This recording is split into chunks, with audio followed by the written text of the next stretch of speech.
Ladies and gentleman, welcome back to our YouTube channel. आज मैं आपको बताऊंगा कि किस तरह से एक अपार्टमेंट लग्जरी बनता है और लग्जरी अपार्टमेंट 100 करोड़ रुपीस में सेल होता है। इसके पीछे की एक्चुअल फैक्ट्स क्या है, आज मैं आपको ये बताऊंगा।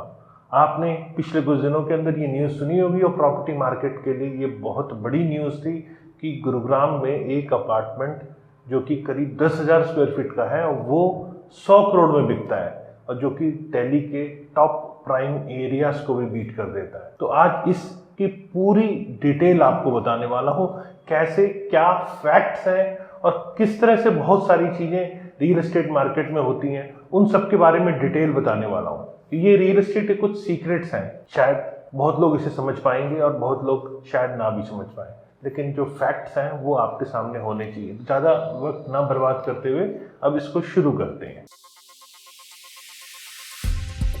नमस्कार, मैं हूं Pradeep Mishra. The property Mishra show में आपका स्वागत है। यहां हम आपको प्रॉपर्टी और प्रॉपर्टी मार्केट की हकीकत बताते हैं। नो बकवास, डायरेक्ट काम की बात। चलिए शुरू करते हैं। जैसे कि पिछले कुछ दिनों में आपने सुना होगा, 100 करोड़ का एक फ्लैट गुरुग्राम के लोकेशन के ऊपर बिका है। उसने प्रॉपर्टी मार्केट को हलचल पैदा कर दी कि गुरुग्राम में इस तरह से प्रॉपर्टी प्राइस एप्रिसिएशन हो रहा है। और ऐसा नहीं है, ये गलत है, ऐसा हुआ भी है, मैं इस बात को डिनाई नहीं कर रहा हूँ। जी हाँ, गुरुग्राम की एक लोकेशन जिसमें गोल्फ कोर्स रोड के ऊपर कैमेलिया जो डीएलएफ के अपार्टमेंट्स हैं उसके अंदर एक ट्रांजैक्शन ऐसी हुई है। अब इसको समझते हैं कि आखिर ये हुआ क्या है। इसके लिए हमें थोड़ा सा बैक में जाना पड़ेगा। 2013-14 के आसपास यही अपार्टमेंट, जिसका बेसिक सेलिंग प्राइस करीब 20-22 हज़ार रुपए पर स्क्वायर फीट था, इसमें एडिशनल चार्जेस, क्योंकि पीएलसी का एक ट्रेंड होता है रियल एस्टेट में, तो लोकेशनल एडवांटेजेस भी होते हैं। करीब 30-35% का पीएलसी भी इसके अंदर आ जाता है। तो ऑलमोस्ट ये अपार्टमेंट आपका 30 से 32 हज़ार रुपए पर स्क्वायर फीट के आसपास बिकता है। ये मैं पर्टिकुलर एक अपार्टमेंट की बात नहीं कर रहा हूँ, मैं ओवरऑल रेट्स की बात कर रहा हूँ। जब ये बिकता है और उसके बाद मार्केट में थोड़े दिन बहुत ज़्यादा तेजी नहीं रहती है, क्योंकि रियल एस्टेट मार्केट इस टाइम बुल रन के ऊपर है, जैसा कि आप सब जान रहे हैं। और अपार्टमेंट की अगर लोकेशन अच्छी है, व्यू अच्छा है, तो नो डाउट पब्लिक की वो प्रेफरेंस रहती है। अब गोल्फ व्यू है या ग्रीन व्यू है या क्लब व्यू है, कॉर्नर है, पूरे प्रोजेक्ट की लोकेशन और जो आप प्रॉपर्टी ले रहे हैं, दोनों की लोकेशन बहुत मायने रखती है। और भी बहुत सारे फैक्टर्स हैं, टाइम टू टाइम मैंने आपको अवेयर किया है। अगर आपने वो वीडियोस नहीं देखे हैं तो मेरे चैनल को सब्सक्राइब करके उन वीडियोस को भी आप रेगुलर देखें, कमेंट डालते रहें, क्योंकि ऐसी न्यूज़ मैं आपको जब देता हूँ तो वो मेरे अपनी एनालिसिस होती है, मेरा अपना एक्सपीरियंस होता है जो मैं आपके साथ शेयर करता हूँ। 2004 से रियल एस्टेट में हूँ और मैंने बहुत कुछ देखा है और वही जो देखा है आप लोगों को उससे अवेयर करने की कोशिश करता हूँ। तो यहाँ पर अपार्टमेंट जो करीब 30-32 हज़ार रुपये पर स्क्वायर फीट के आसपास 2013-14 में रेट हुआ करते थे, उसकी लास्ट जून के अंदर जो ट्रांजैक्शन होती है 50 हज़ार रुपये। मतलब जब वो बिका था अपार्टमेंट, तो पीएलसी लगा के या विदाउट पीएलसी वाली यूनिट्स को हम एवरेज पकड़ के चलें तो एडिशनल चार्जेस मिला के वो 25 हज़ार रुपये पर स्क्वायर फीट हम पकड़ लेते हैं। 2013-14 से जून 2023 के आसपास जो प्रॉपर्टी सेल हुई वो बिका 50 हज़ार रुपये पर स्क्वायर फीट।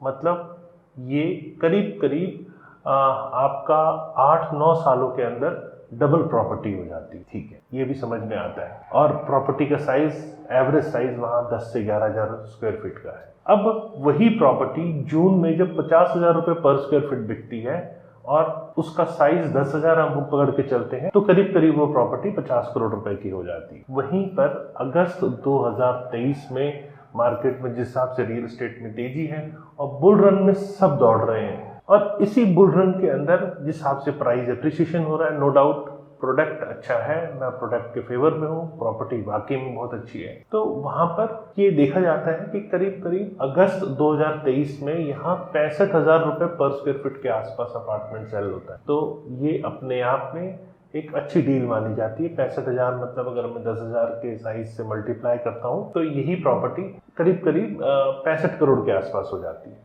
यहाँ मैं सब्जेक्ट टू लोकेशन लेके चल रहा हूँ। मैं कोई प्राइम लोकेशन की प्रॉपर्टी है तो उस पर थोड़ा बहुत प्लस माइनस रेट हो सकते हैं। जैसा कि मेरे सर्वे में पता चला, जब मैंने बहुत लोगों से बातचीत करी, तो ये ट्रांजैक्शंस वहाँ है, लोग डिमांड में है, प्रोजेक्ट डिमांड में है और मार्केट में प्राइस एप्रिसिएशन भी लोगों को दिख रहा है। लेकिन होता क्या है कि 100 करोड़ की ट्रांजैक्शन की न्यूज़ मार्केट में आती और रियल एस्टेट मार्केट को हिला देती है कि एक अपार्टमेंट गुरुग्राम में 100 करोड़ का बिक सकता है। तो आखिर वो क्या न्यूज़ और उसके पीछे क्या फैक्ट थे, तो ये जब आप समझने की कोशिश करते हैं तो आपको थोड़ा सा डिटेल में जाने की जरूरत है। 100 करोड़ का अपार्टमेंट जो कि 10,813, जैसे मैंने आपको बताया कि करीब 10 से 11,000 स्क्वायर फीट के आसपास के अपार्टमेंट है, तो ये अपार्टमेंट करीब 10,813 स्क्वायर फीट का है और 100 करोड़ की डील मतलब 92,481 रुपीज पर स्क्वायर फीट ये पड़ता है। और सबसे अच्छी बात यह है कि मैं बार बार बता रहा हूँ कि लोकेशन एडवांटेजेस इस प्रॉपर्टी के अंदर हैं। इसका मतलब ये नहीं कि सारी की सारी प्रॉपर्टी में ही लोकेशन एडवांटेजेस हो। इस प्रॉपर्टी में लोकेशन एडवांटेजेस हैं और ये प्रॉपर्टी अच्छे रेट पे बिकी। मीडिया न्यूज़, जी हाँ, अब इम्पॉर्टेंट सेक्शन ये है कि एक ट्रांजैक्शन रियल एस्टेट के अंदर होती है, जो रियल एस्टेट की ट्रांजैक्शन एक प्राइवेट अफेयर माना जाता है। हर कोई आदमी नहीं चाहता उसको डिस्क्लोज किया जाए, जैसा कि मेरी नॉलेज में है। आप भी इससे इत्तेफाक रखते हैं? क्या आप चाहते हैं कि आप कोई प्रॉपर्टी खरीद रहे हैं और उसको अच्छे से डिस्क्लोज किया जाए, पब्लिश किया जाए कि हमने ये प्रॉपर्टी इतने की खरीदी?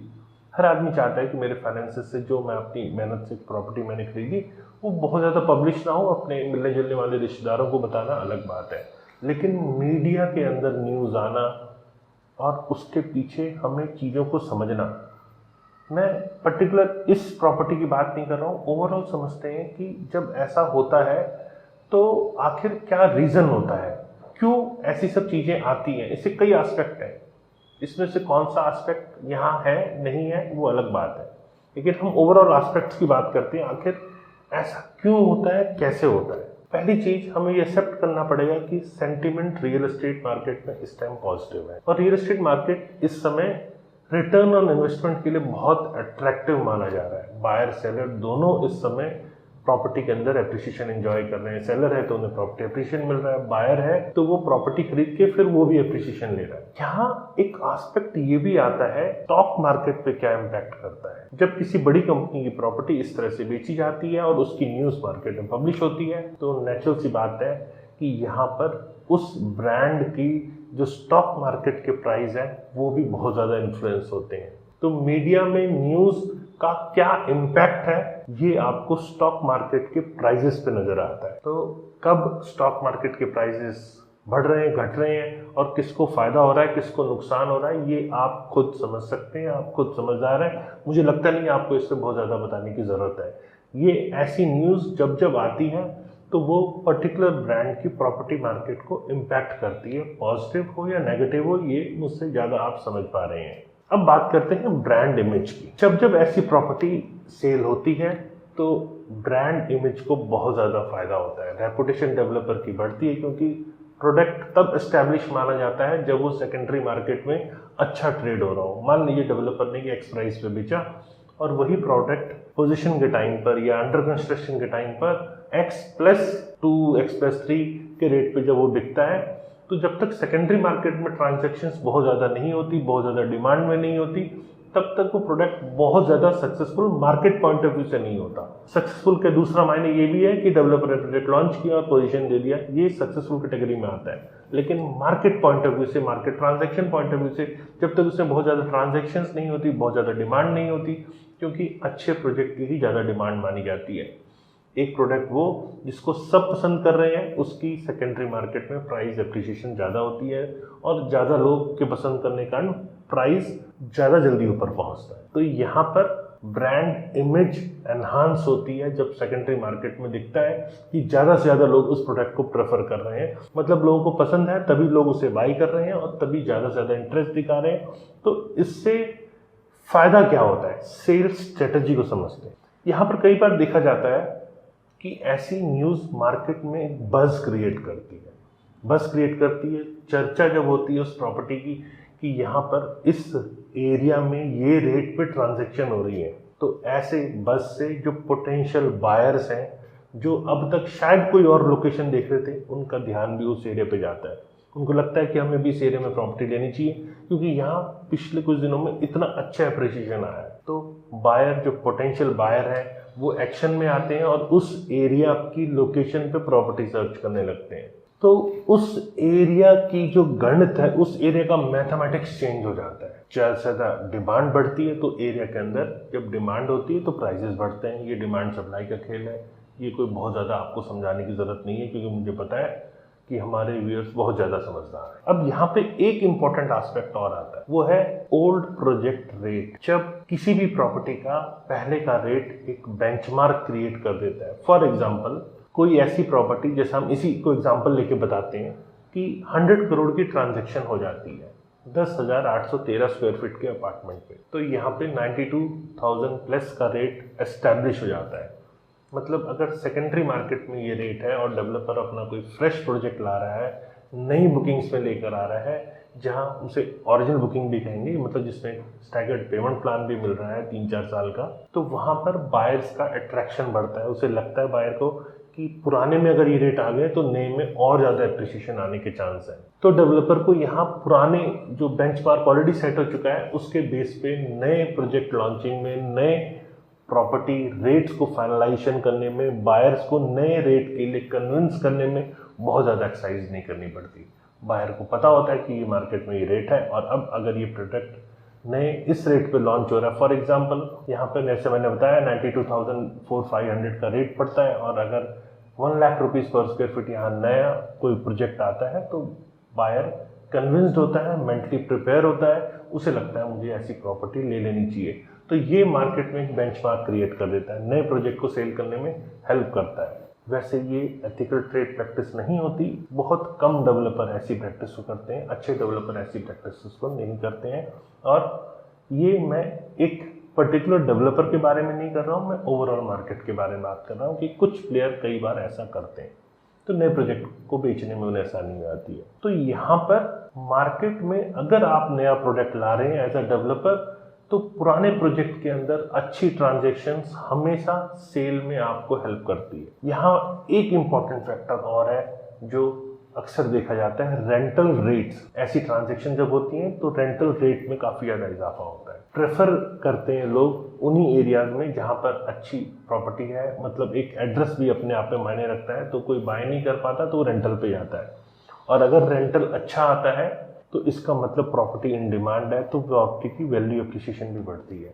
ये एक इम्पॉर्टेंट फैक्टर है जो अक्सर देखने को मिलता है। फ्यूचर प्रोजेक्शंस, अगर इसी तरह की लग्जरी ट्रांजैक्शन हो रही है, क्या आपको लगता है कि नेक्स्ट 3 to 5 ईयर्स में फिर प्रॉपर्टी डबल होगी? क्या 100 करोड़ की चीज 200 करोड़ की हो सकती है, या 5 करोड़ की, 2 करोड़ की चीज 4 करोड़ की हो सकती है? स्कोप आपको कहाँ नजर आता है, ये आपको डिसाइड करना है। बहुत ज़्यादा प्रेडिक्शन इसमें काम नहीं करती है, लेकिन हाँ, जो सर्टेनिटी है मार्केट के अंदर, और इस समय जो रीसेंट इवेंट्स हो रहे हैं लग्जरी प्रॉपर्टी के अंदर, या मैं उसे कहूँ कि पॉश कॉलोनी के भी अगर आप रेट को कंपेयर करते हैं, जो टॉप एरियाज के हम रेट की बात करते हैं पहले, तो यहाँ जोरबाग के रेट की बात करें तो जो कि साउथ दिल्ली की प्राइम लोकेशंस हैं, उसके अगर हम रेट की बात करते हैं तो जोरबाग के अंदर करीब करीब 1,25,000 से लेकर 1,35,000 रुपये पर स्क्वायर फीट में आपको इंडिपेंडेंट यूनिट मिल जाती है। मतलब कोठी की मैं बात कर रहा हूँ, क्योंकि प्राइम एरियाज माने जाते हैं। यहीं सिविल लाइन्स की बात करें तो 35 से 40,000 रुपये पर स्क्वायर फीट की बात कर रहा हूँ मैं। तो ये प्राइम एरियाज की जो रेट है उससे कंपेयर करते हैं तो मुझे यहाँ दिखता है कि पॉश कॉलोनी अपने आप में एक ल्यूक्रेटिव इन्वेस्टमेंट बन के सामने पिक्चराइज हुई है। तो यहाँ एडवाइस क्या है मेरी, ये भी आपको समझने की ज़रूरत है। इससे पहले कि मैं सारी चीज़ें कंक्लूड करूँ तो आपको ये समझने की ज़रूरत है कि प्रॉपर्टी बाय करते टाइम क्या क्या चीज़ें ध्यान रखनी चाहिए। क्या जो मार्केट में न्यूज़ सर्कुलेटेड है उसी को सच मानना चाहिए, या हमें अपने विवेक के साथ में सोचना चाहिए? आपको हमेशा प्रॉपर इवैल्यूएशन करना चाहिए। मैंने ऐसे बहुत सारे वीडियोस बनाए हैं जो कि आपकी रियल एस्टेट ट्रांजैक्शन करने से पहले आपको देखने की ज़रूरत है। प्रॉपर्टी खरीदने के वो सारे एस्पेक्ट्स आपको पहले समझने की ज़रूरत है। आपको कोई भी बुल रन में पार्टिसिपेट होने की ज़रूरत नहीं है। अगर आप वो सारे वीडियोस देख चुके हैं तो आप इन चीज़ों को बेहतर ढंग से समझ पाते हैं। तो आप उन सबको नहीं देखा तो आप सब्सक्राइब करके आप उन सबको देखिए, क्योंकि वो गाइडेंस आपको ये डिसाइड करने में हेल्प करेगी कि आपको कौन सी प्रॉपर्टी बाय करनी चाहिए। तो ओवरऑल अब तक आप समझ चुके होंगे कि इस तरह की ट्रांजैक्शन ज़रूर आपको अट्रैक्ट करती है और रियल एस्टेट मार्केट में एंटर करने के लिए बहुत ज़्यादा बेटर फील कराती है। लेकिन आपको एक्चुअल में सोचना है, समझना है और मीडिया में इस टाइप की न्यूज़ जो फ्लोट होती हैं इस पे बहुत ज़्यादा फोकस नहीं करना है। आपकी अपनी कैलकुलेशंस हमेशा तैयार होनी चाहिए, आपके अपने लॉजिक क्लियर होने चाहिए और ज्ञान भी उसी से लें जिसके पास एक्चुअल में ज्ञान है। हर आदमी ज्ञानी पॉसिबल नहीं है कि वो हो सकता है, और आप कई बार देखने को आता है अपने फ्रेंड, रिलेटिव या किसी ने भी एक प्रॉपर्टी में अगर एप्रिसिएशन लिया है तो उन सब से पूछ के आपको लगता है कि हाँ हमें ज्ञान प्रॉपर मिल रहा है, वो जो बता रहे हैं वो सही है। लेकिन अगर आप एक्सपर्ट से समझेंगे तो शायद आपको बेटर क्लियर हो पाएगा कि आने वाले टाइम में कैसे हम किस एरिया को कितना प्रिडिक्ट कर सकते हैं, कितनी उसमें एप्रिसिएशन देख सकते हैं। ये सब चीज़ें आप तभी समझ पाएंगे। तो ओवरऑल आपको रियल एस्टेट के अंदर हर एस्पेक्ट को स्टडी करना है, तभी इन्फॉर्म डिसीजन लेना है और तब प्रॉपर्टी बाय करनी है। तो उम्मीद है मेरे द्वारा दी गई जानकारी आपको पसंद आई होगी। अगर जानकारी पसंद आई तो लाइक कीजिए, कमेंट करके बताइए जानकारी आपको कैसी लगी, क्या वाकई में आप इत्तेफाक रखते हैं इन चीज़ों से। और फ्यूचर में और रेगुलर ऐसे इंफॉर्मेटिव वीडियोस देखने के लिए मुझे सब्सक्राइब करें। नमस्कार एंड जय हिंद।